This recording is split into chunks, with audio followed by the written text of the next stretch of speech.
Every company's made of different people with different points of view and different decisions and different this and different that. You might as well be different. And it's those three things, time box, an appetite versus an estimate, and small teams. I don't really care about ROI. I care about ROE, return on effort. It is about creating a space for people and then getting out of their way. Companies that constantly pull people off things will never get anything done. We look at every idea as a bet. I don't know what I'm doing. Because I've never run a business this big. So I'm learning as I go. You built the company around a lot of things that you don't like. I think a lot of companies work remotely incorrectly. Whenever we meddle too much, we make it worse.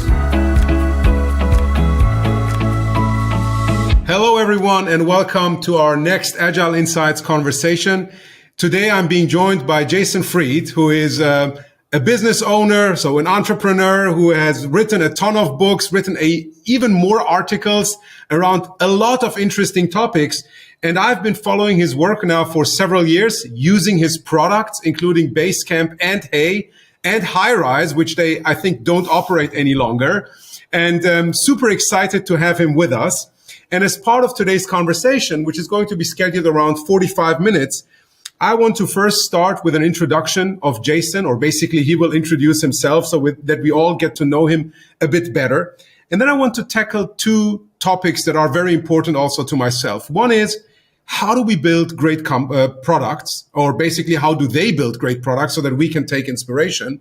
Probably some of the things they do don't work for everyone, which I think you and your co-founder David highlight many times, that not everything that works for you works for everybody else.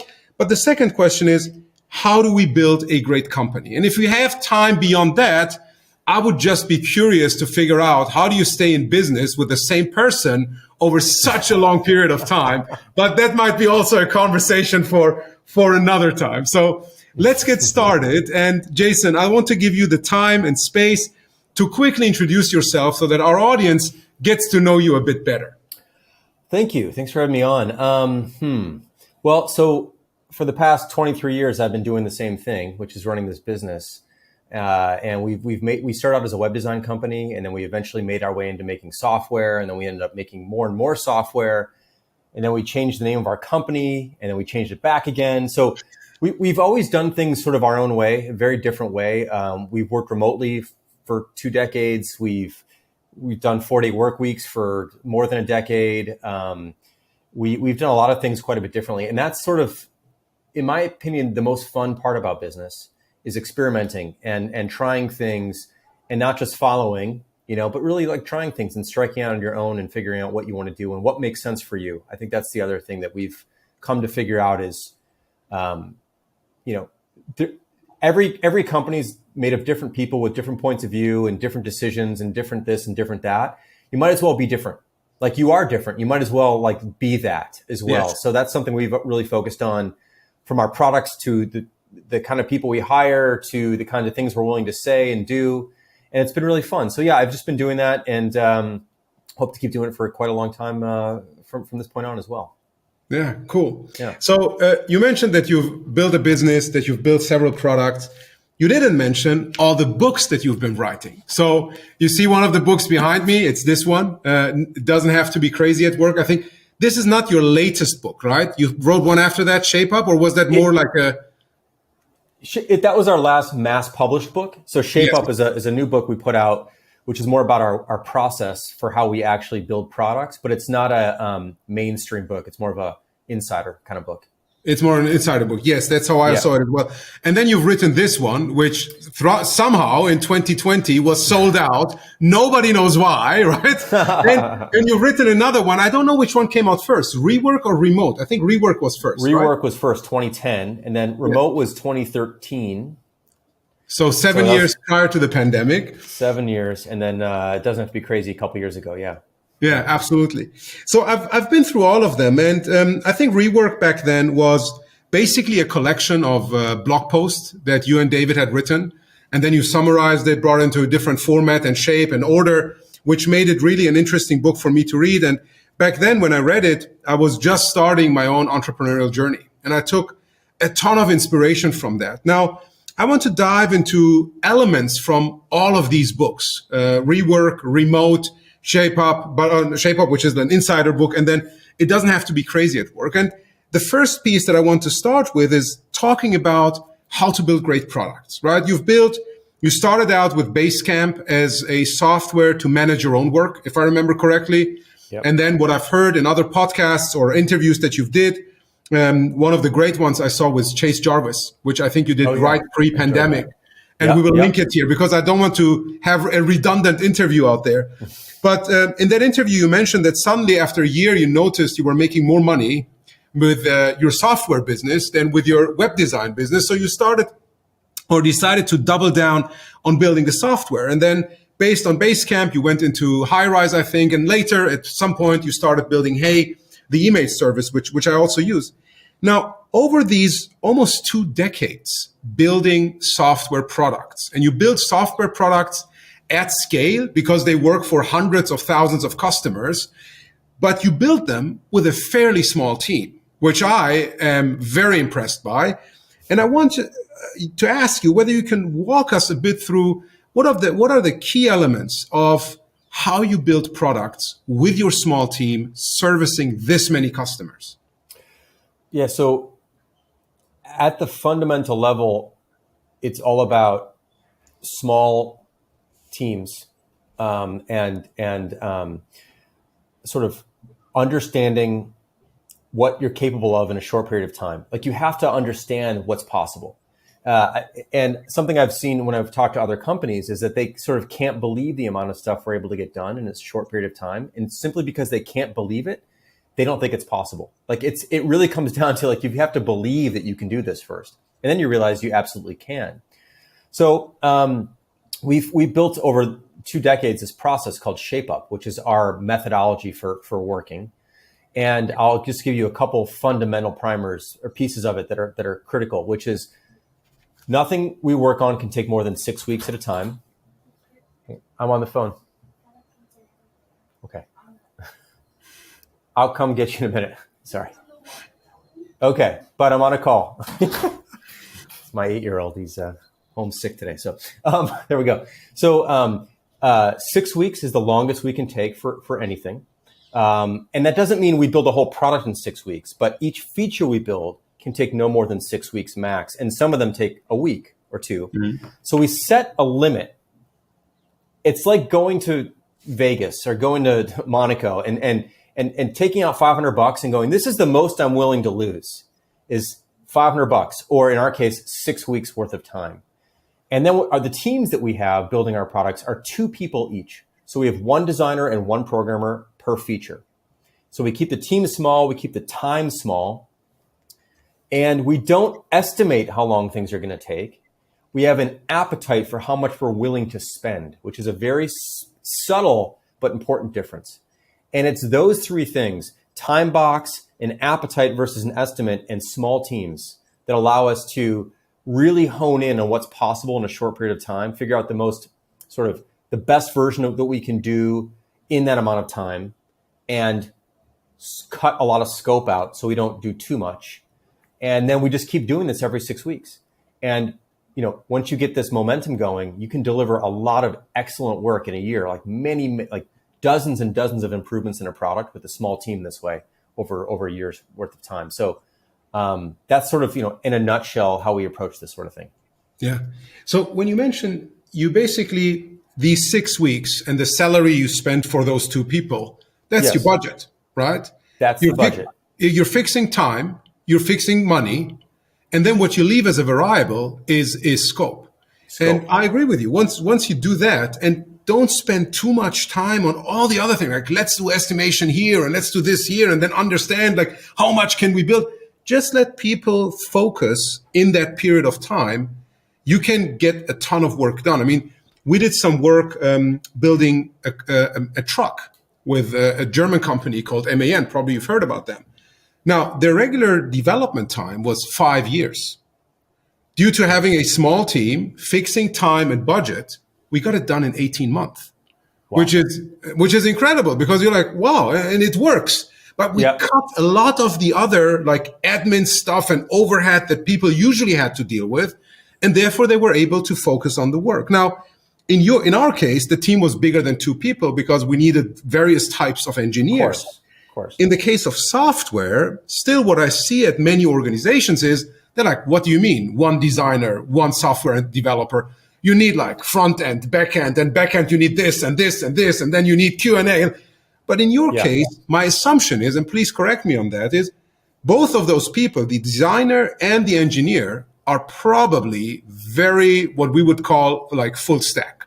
Yes. Or yes. So this is another critical thing, which is hiring, who you hire and how you hire and what you're looking for. So for example, all of our designers do all their own HTML, CSS, JavaScript. So they do the whole thing, the full stack, basically, from the design to the implementation of everything on the front end. Occasionally they get some help from the back end programmer if they need to, but for the most part, they do it all themselves. And on the back end, that person knows the whole stack as well. Now, we also have an operations team that runs the databases.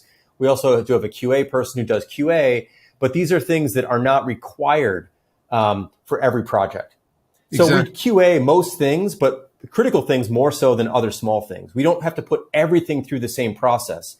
Something that takes 4 days to get done that's non-critical, you don't even need to QA it. Like you QA it because you put quality work into it, and maybe there's going to be something you missed, and then you find out about it after it ships and you fix it if you need to. But it's better to do it that way than to make everything take 3 weeks, because everything has to fit through this intensive process that it doesn't need. So it's also this idea of figuring out what deserves more attention, what deserves less attention.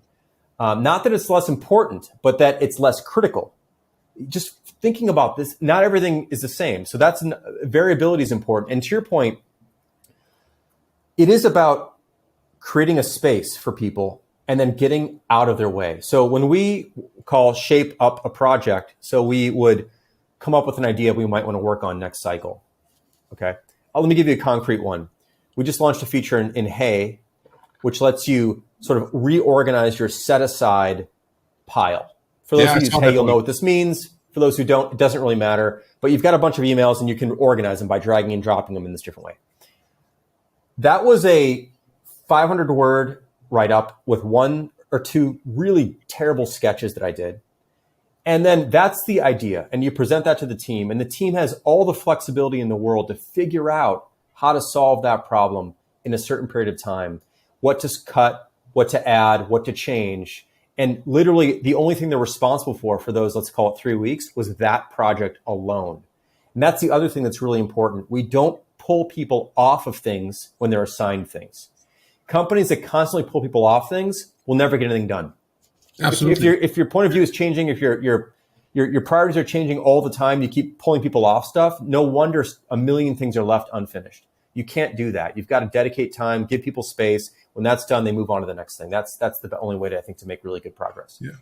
So to basically follow up on the example that you just gave, you mentioned you gave a 500-word write-up, which is basically the requirement with 2 rough sketches. Yep. And you handed that over to a duo of a designer and an engineer, right? Yes. Now, first, quick question maybe, is that duo always the same 2 people, or do they also rotate?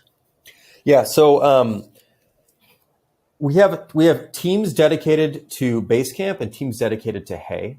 Mm-hmm. And so when I say teams, I mean a pair of 2. So we might have 4 teams of 2 on Basecamp and 3 teams of 2 on Hey or something like that. Basecamp's a much more involved product, more surface area, needs more people. People are currently staying on the product that they're assigned to for now, for let's call it a number of cycles in a row, because it's good to get to know the code base. You can make more progress when you really know it intimately. Absolutely. And they typically will, but they don't necessarily stay paired up with the other programmer or other designer on the product. They might bounce around inside the product and work with a different person next time. It sort of all depends on what people's interests are, what they'd be good for, what they'd be good at, that kind of thing. But they do stick with the product, but they do mix it up in terms of the teams. Because some projects, for example, might be more programmer heavy than design heavy. Other ones might be more design heavy than programmer heavy. So if it's more design heavy than programmer heavy, the project might be a 2-week project, but the programmer might only have 4 days worth of work. So they might jump over to something else and help with that. So they might even inside the cycle, they might move amongst teams, but they do stay with the same product. Yeah, and they decide all of that, whether they move or not, by themselves. Essentially, yeah. I mean, It's not you they're or David watching them and saying, hey, you're done. Now you go work on that because they need your help. no. I mean, sometimes you might suggest that, but it really is all the work comes before the cycle. We shape up all the projects. They're sort of laid out. People are assigned to them. And then like for the next 6 weeks, like they're not on their own. That sounds like they're isolated without, we're always around, a bunch of people are around giving feedback, looking at work together, back and forth. But it's their job to figure out how to spend their time, and it's their job to figure out how to do the work. So nobody is handed a bunch of tickets. There is no work that's laid out for people to do other than here's the directional idea.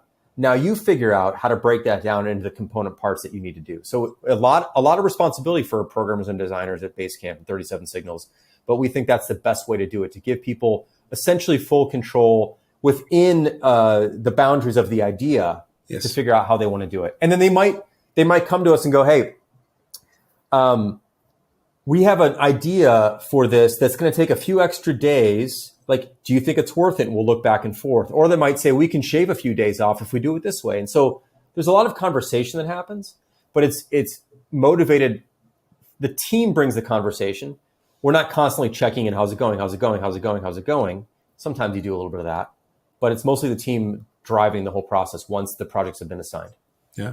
So you said basically certain constraints, right? Being the time that they can spend on something, and with that also the budget, plus the general idea that they are supposed to work on. But within those constraints, any pair of two can basically self-organize, decide how they're going to implement it, how it's ultimately going to look like, etc. Of course, you're going to have like feedback cycles. Yes. But let's zoom out for a moment, because when you hand over that 500 word requirement, who decides which requirements are going to be built, right? Is it always going to be you or someone else?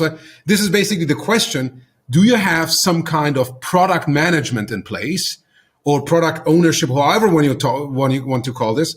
And if not, how do you prioritize? How do you make decisions in terms of what gets built and what not? Yeah, so we have this session called a betting table, which actually we had one this morning. So I'll explain what this is.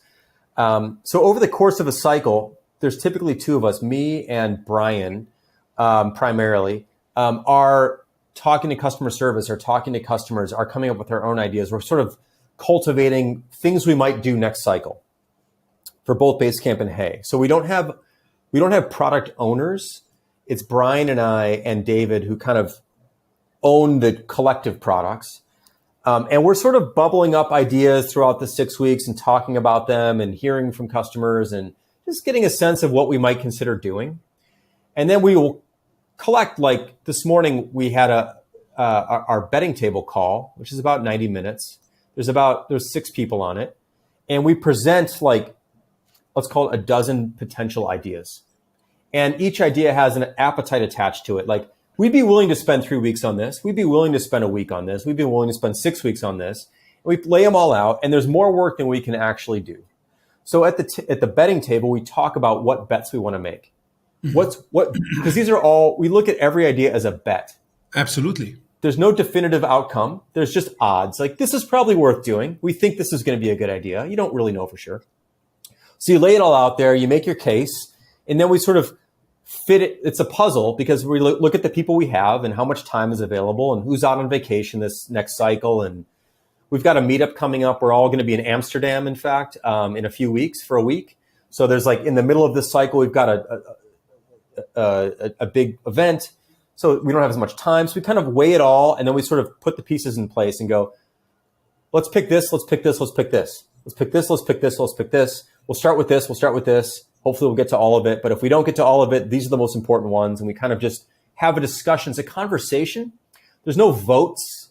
It's a conversation. And we make this decision together. Ultimately, it's my decision. Like, if I have to decide, I will decide. But it rarely comes to that. Mm-hmm. And that's sort of how it lays out. And then we will shape up all these ideas in pretty good detail, 500 words, a few sketches, 800 words in some cases, whatever it might be. And we present these to the teams as what's called a kickoff. We write this kickoff, which summarizes all the work we're about to do the next 6 weeks.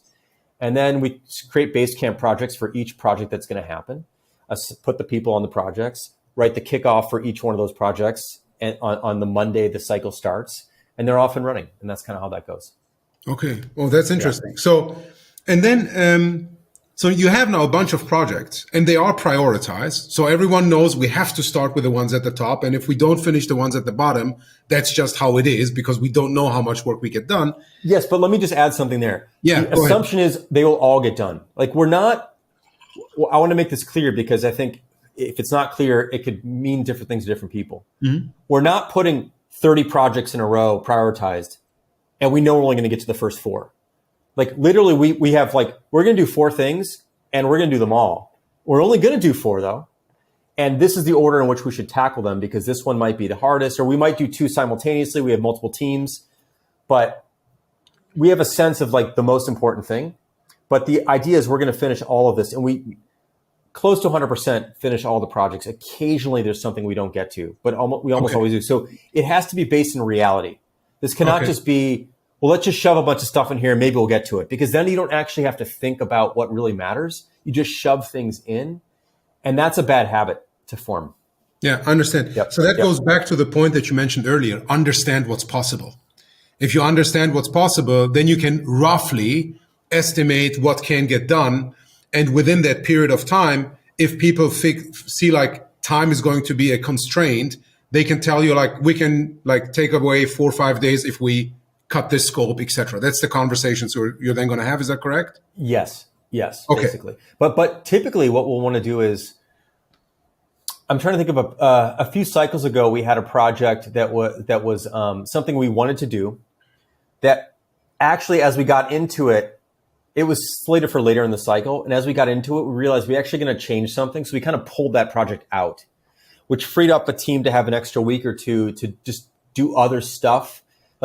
One of the things I like to have is some room in a cycle, like a week maybe, of just essentially internal freelance time for people to kind of pick off a couple 1-day projects that they know they want to finish, or they know they want to tighten up. So sometimes there's some extra space at the end of the cycle to do some of that stuff as well, which is fine. Yeah. So you're having some buffer for all of these kind of things. Buffer is better than packing it. Yeah. Yeah. No, absolutely. We have this saying, teams that finish early accelerate faster, because it just gives them momentum, right? Instead of giving them bomb, this is also something you can do. And then they're oh, come on. What's the point in finishing early? They're going to add more stuff to my plate. It's great. In fact, last cycle with this set aside feature where you can organize your set aside thing, they actually finished a week early. And because they finished a week early, they were able to fit in, I think, 2 or 3 more small projects that have been sort of sitting around that we hadn't scheduled, but the team knew what they were. They knew they could get them done in a day or 2 each, and they knocked them out. And so Hay got an extra 3 projects done because the team finished a week early, which is great. And in most cases, in most companies, no one finishes early. They always throw more time at things. So you're much better off under assigning work, not over assigning work. Yeah. I worked 3 years in consulting after finishing med school. And one thing that we always aimed for was under promise, over deliver. Yes. Because that makes the client happy, right? Yes. And that's for external clients and for internal clients. Everyone. And why not do that? Yeah. So we talked about making decisions, basically, right, in terms of what gets built in which order. And you highlighted that, which I think is really good that you emphasized on the point that, yes, ultimately you would have that last decision, but it rarely ever gets to that point, because you have another process where you get together, where you have these conversations, and based on having worked together probably for a long period of time, understanding each other, understanding the business priorities, you ultimately get to a shared decision without you have to take that. You also talked about how pairs of 2, very small teams, it doesn't get smaller than 2 people in a team, get to do a lot of work and finish it. Now, what I want to understand is you do all of that remotely. And you mentioned you've been working remote for 2 decades. And I know you get this question a lot because you have written this book. Mm-hmm. But we've now been in 2 years or more than 2 years of a pandemic. And I think, or I had a lot of hope that many organizations would come out of the pandemic and say, all right, we've seen how remote works. Let's just keep a lot of this because it saves people's time not commuting. It saves a lot of like greenhouse emissions. It saves like, it's really like a net positive. But what I see happening, and I think Germany is not special in that case, that they're all asking their people to come back. Why do you think that's the case? A couple reasons. I think a lot of companies worked remotely incorrectly. So what they did was they just worked far away the same way they worked locally. And that's worse. So for example, if you're a company that has a lot of meetings, and I'm not a fan of meetings, but if you're going to have them, in person is better than sitting in front of Zoom for 5 hours a day. It's just taxing. And a lot of companies just went to Zoom. And so it got worse. And they didn't really know. And then managers would often micromanage because if you can't see someone, managers would check in more frequently. And actually the burden was quite high on people. And then also I think people just like, first of all, we got shoved into this, right? We were used to it, but most companies got shoved into it. So people didn't have spaces at home to work. Or they didn't really, maybe they have kids. As we're doing this interview, my kid came in. Yeah. So like you have kids, you don't have space. It's loud. It's and then you begin to reminisce about the olden days where you imagine the office being this quiet refuge where you can go get your work done. But it's not. But it's been 2 years, so you think it was. So I think there's sort of that's what's going to happen too. Is people are going to go back to the office and realize all the problems with the office. Like for a moment.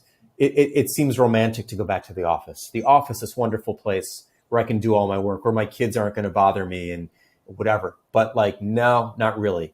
That's actually, there's other distractions at the office too. So I think the thing is that really, I think the companies that really have excelled remotely the ones that figured out that remote work is more about asynchronous work. It's not about real time. So too many companies went right to real time. They moved everything to chat. So everything became a real-time chat. They went to real-time Zoom calls, and everything became this thing where you had to be on call essentially all the time in real time. Versus, I think the wise companies like what we've been doing for many years and others, they're more of an asynchronous culture where they write things up in full ideas. They publish them to something. In our case, it'd be Basecamp.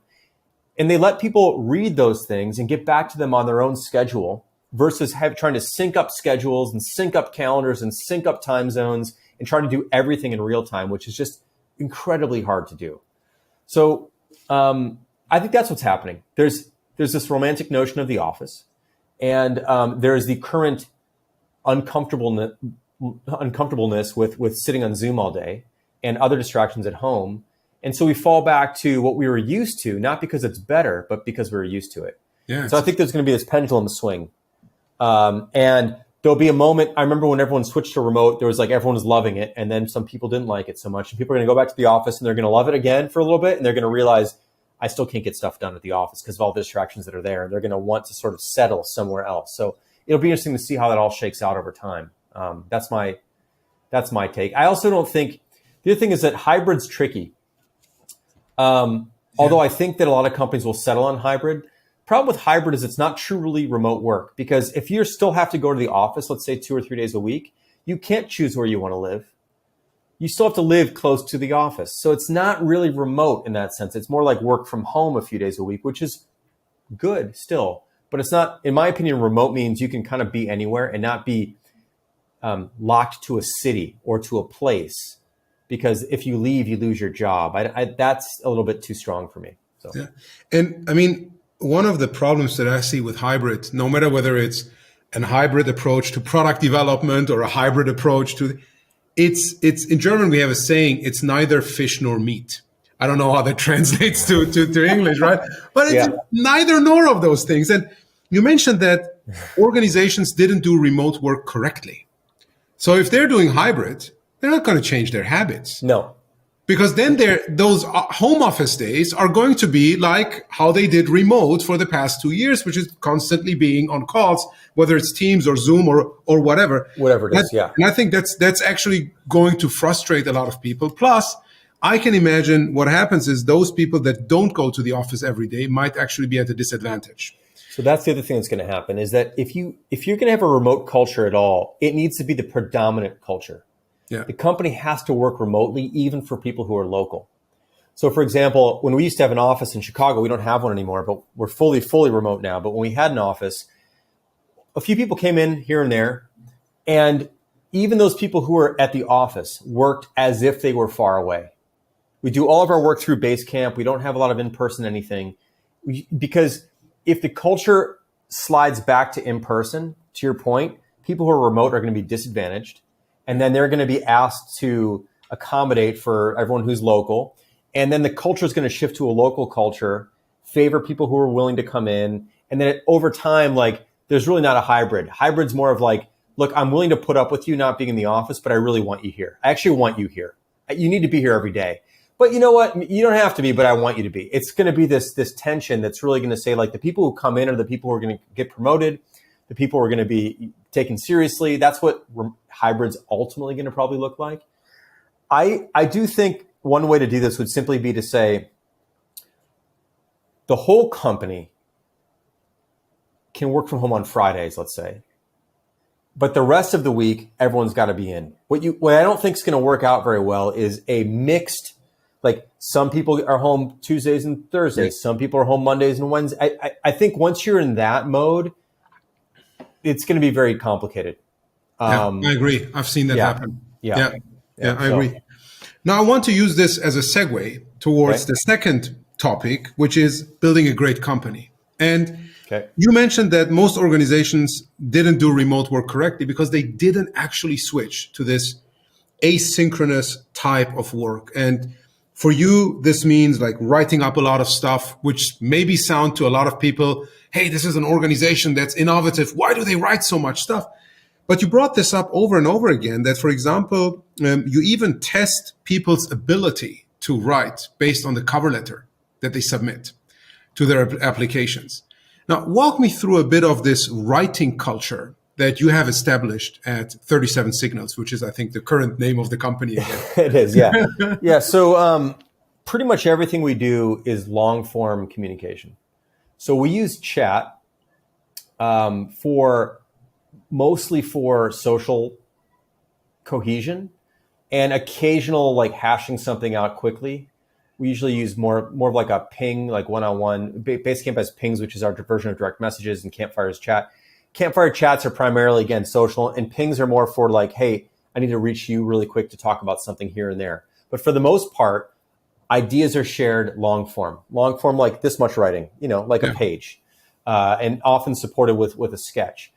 And so when we hire people, we look for great writers. That's actually the first thing we look for. And we look for great writers by looking at people's cover letters.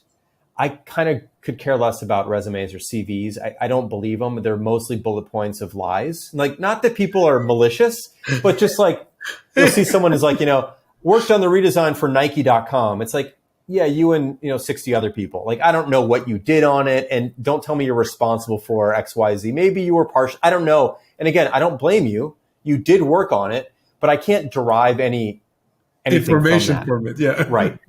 So I want you to write up, like, tell me who you are, tell me why you want this job, present yourself. Can you communicate?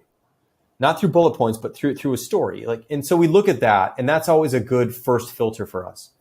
And I recognize there's some people out there who aren't able to write for a number of reasons, or they're not good at it. And it definitely does put them at a bit of a disadvantage, but we need writers here because that's how we communicate. And then almost everything we do is written. So we write these kickoffs, we write heartbeats, we present ideas in full form. We don't typically debate anything in chat because chat is one line at a time and everyone's fighting to get their word in before it scrolls off the screen. I don't like that. It's like, I want people to think things through and take the time they need to think things through. And so a discussion might happen over 2 days, which might seem slow, but it's really not. It's actually as fast as it needs to be and as full as it needs to be. And then occasionally, if we're not able to reach each other that way, we will like jump into a chat. We will jump into a phone call. And I'd actually prefer phone calls over video. Video to me is a last resort, actually. It's handy, but if you have to show someone something, it's handy. But a phone call, I think, is better because you get to the point and you don't have to worry about appearances and all the other things that come with phone calls. Yeah. Sorry, that come with video chats. Okay.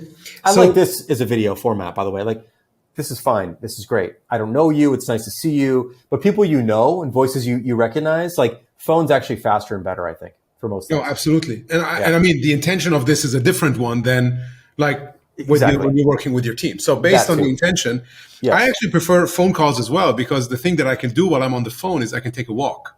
Me too. To be honest, I hate sitting and talking. Yeah. I don't think as well. I like to move. Obviously, you can't do that here. It'd be very awkward, and carry my laptop around with me. That'd be super weird. But yeah, I like to walk and talk. I think better, and I agree. So that's one of the real advantages of phone calls. Yeah, thinking better. Plus, I mean, you have kids, I have kids, and the business that I run, and then time that I want to spend with my wife and friends. There is not that much time to get workout in, but while you're on the phone, you can just walk, and I love that. Get a few miles a day or a kilometer, yeah, whatever it is. Exactly. Right. Plus fresh air. So not on a treadmill, but in fresh air. Now, this culture of writing, you mentioned several times while we were talking that this is something that you like, right? And I guess your co-founder, David, also likes it. And based on the other interviews that I've heard about with you, especially the one with Chase, there was this notion of that you built the company around a lot of things that you don't like. So basically, those things that you don't like become the limitations or the constraints. And within those, you figure out a way that works for you, because you're not building this business, at least that's my understanding, to grow it as fast as possible, to sell it to someone. You're building this as something that is yours, where you can go to work every day feeling energy and basically using this organization as a way to express yourself, right? That's at least how I perceive it. And I find this very inspirational. Now, in terms of building the company, it's not something that you built like this. It took 23 years to get to where you are.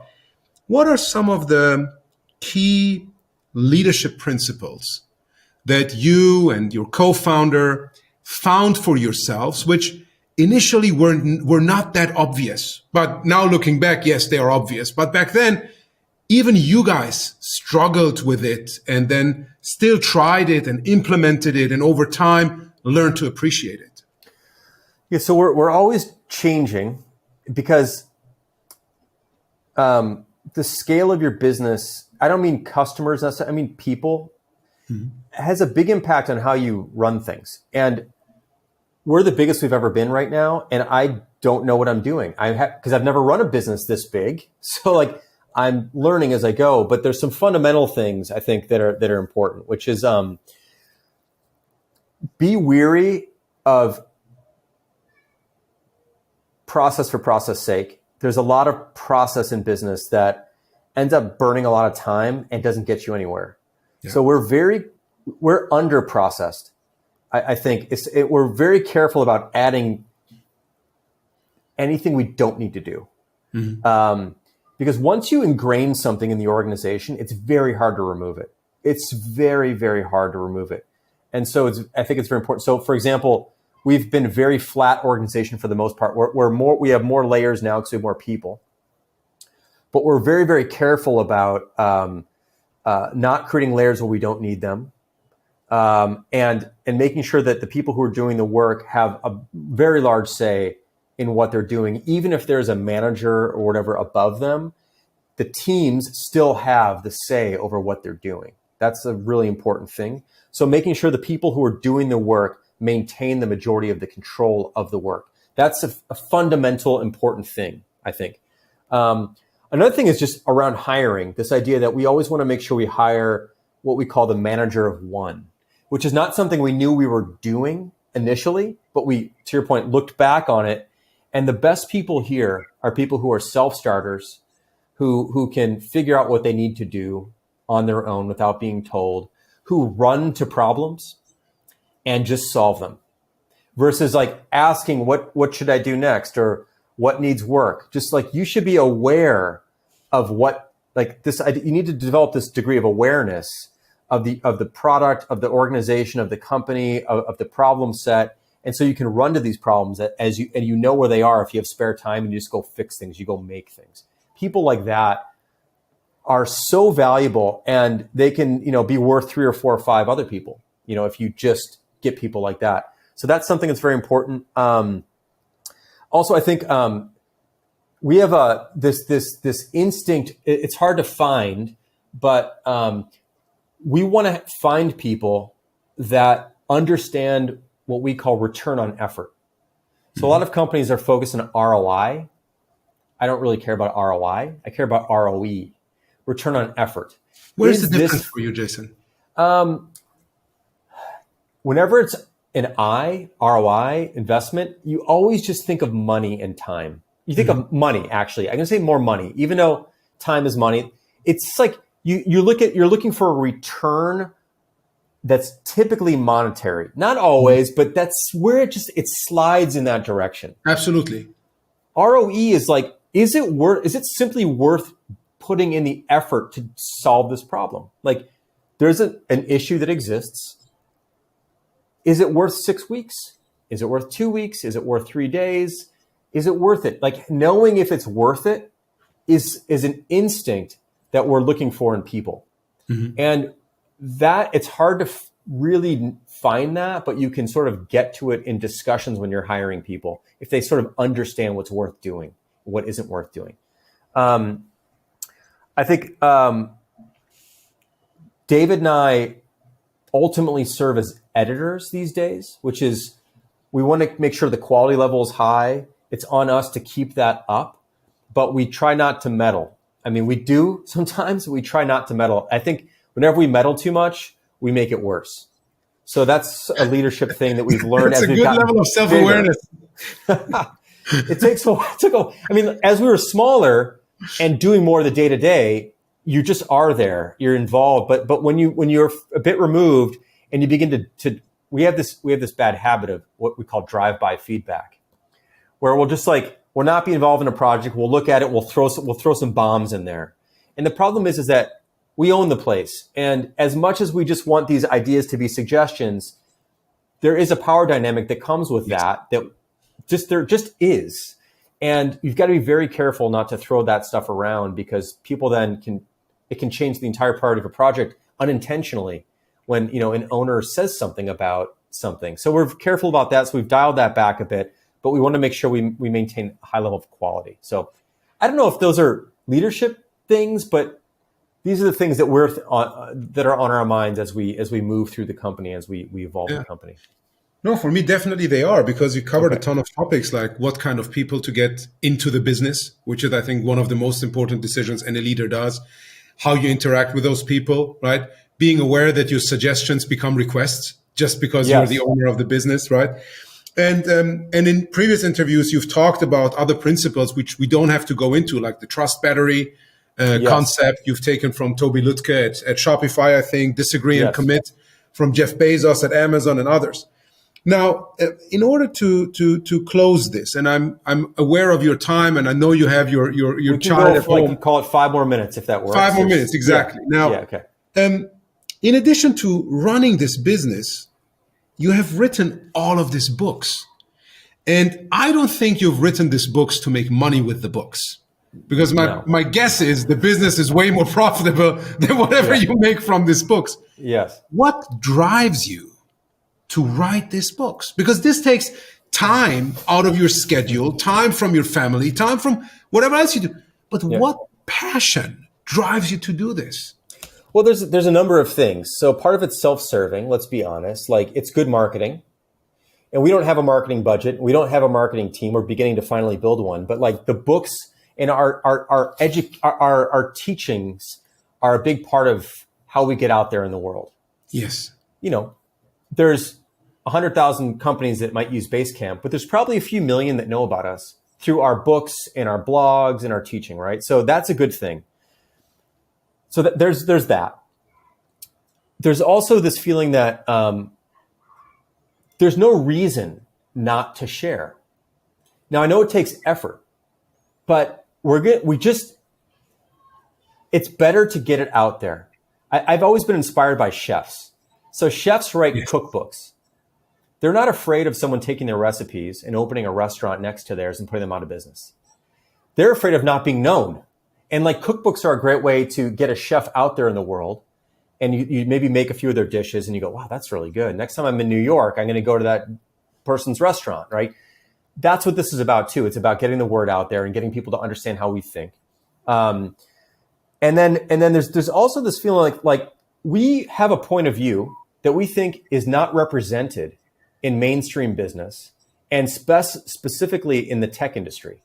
Yes. Which is grow and control, don't take outside money, be profitable, 40 hours is enough time, 6 weeks is enough time, all these things that we think it's really important to show people that they don't have to go the VC route. They don't have to go the mainstream route. They don't have to build a company as fast as they can. They don't have to lose a bunch of money first before they make money. Like there are other ways to run a business. And so we want to stand for an alternative, which frankly, actually, what's interesting is it's actually the mainstream.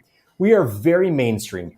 99% of all businesses in the world don't have venture capital. Yes. They want to make money. They're not looking to lose money. They want to keep things as in control as they can. They can't hire a bunch of people they can't afford. They need to like build things their customers like they don't give away more stuff than they can afford. Like they're very practical. And we want to show that we are a very practical company and that you can be a practical company in the tech world and build a wonderful business that's around for a long time your own way. So we just think it's very important. We feel like that we have an obligation and a responsibility to stand for frankly, like it's a different way to work, but it's actually the mainstream way to work. But in our industry, it looks unusual. So we want to stand for that. And blogs are one way to do it. There's something about the legitimacy that comes with a hardcover book that as much as we might want to ignore it, it just is reality. And so that's one of the other reasons we put this stuff in book form. Yeah, I've been struggling with this. I've had some publishers reach out to me. I've always said, I don't care. Books are not the 21st century, but maybe you're convinced me today. So, well, look behind you, right? You've got these books. You're holding up the book. I'm a big reader, but there's just still something about the legitimacy of having something on your desk or that you can give to someone else. Yes. That is a bottled up collection of ideas on paper. That is just, it still is the best way really to widely disseminate this stuff, I think. Even though digital is, of course, more widely disseminated, it doesn't have for whatever reason, the gravity that a book does. So here you go. Yeah. So Jason, thank you for that. Also that inspiration. And maybe the book is the best example for return on effort compared to return on investment. Yes, that's actually a really wonderful thing, a wonderful way to put it. Our first book, which was a PDF called Getting Real, which we eventually then printed as well, was like a true labor of love. And it was totally a wonderful, wonderful return on effort and investment, turned out. But we didn't go into it. This is the thing. We didn't go into it thinking we're going to make a lot of money. Exactly. It eventually did really, really well. But it had to be worth the effort. And that's how we always approach these things. And if we make money on the other end of it, wonderful. But we have to be willing to spend the effort on it. It has to be worth the effort first. And because here's the thing, there are a number of things you could probably make a lot of money doing. But if the effort's not worth doing it, like if we don't enjoy doing it, if it's going to take too long, if we're going to be miserable at the end, it's not worth it. Even if the money's there, it's not worth it because it has negative externalities where we fight, we don't like the work. Who wants to work on something for 8 months you don't like? Like that's just not a good return, at the end. No. So anyway. I think these are wonderful last words for this conversation. Jason, you've been very gracious with your time. Never expected to get you on this interview. Oh. Thank you so much. I'm sorry I had to reschedule once, by the way, but thanks for being patient and understanding. Man, no worries. I'm glad we could do this. No Great worries. Conversation. No worries. I hope we stay in touch. I have so many more questions for you. Let's do part 2. We can do Let's part do two. part two. or viewer Q&A, whatever you want. I've enjoyed this conversation. Be happy to do it again. I'm going to take you up on this offer. This is on video. You can't escape, It's on the man. record. Happy to do it. All Truly. right. Thank you, Jason. Thank you. All the best, man. Bye. See you around. Take care.